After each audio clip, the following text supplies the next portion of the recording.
Hey Lauren, just wanted to answer your question with a video. Out walking the dog here. Say hi, Stella. That's Stella.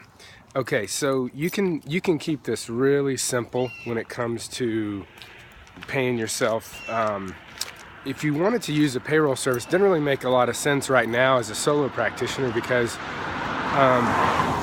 essentially you're going to pay $50 or $60 a pay period to have somebody do that for you. So that doesn't really make sense until you actually have employees. What you can do if you want to just pay yourself a set amount each month is set up an automatic draft. Dog is tripping me.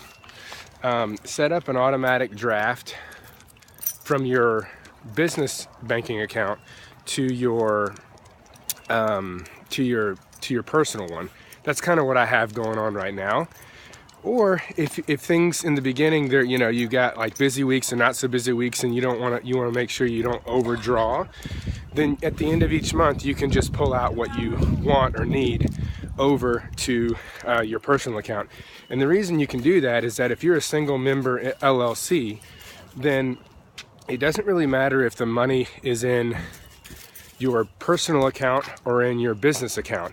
If you're a single member LLC, whatever is made in revenue that's not spent in overhead, i.e. your profit, will be taxed, whether it's in one account versus the other. So it doesn't really matter. And early on, it's quite simple to just track your expenses. You can certainly use something like QuickBooks, or I had a bookkeeper pretty early on that I gave her access to the PayPal account where money's coming in.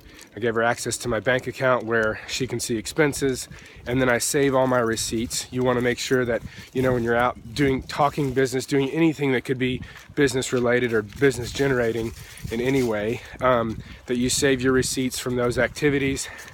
And I write down, if it's like a food and drink kind of entertainment or whatever expense, I write down who I'm with, maybe even what we talked about, but generally just who I'm with. And just save your receipts, and either you or a bookkeeper can track your expenses versus revenue to look at what your profit is and what you're going to need to pay taxes on. But again, it doesn't really matter whether it's in one account or the other if you're a single member LLC. So I would just set up an automatic draft or take out what you need at the end of each month. And those would just be considered what's called a member's draw. You're just paying yourself as a member's draw, and that's just a really simple way to get started. Now down the road, if you start to expand and want to bring on employees, you might want to set payroll systems for them and for yourself. But for now, that's what I would do. It's what I had been doing for years before I brought Ben on. So I have some poop to clean up. I hope that helps. Let me know if you have any other questions on that.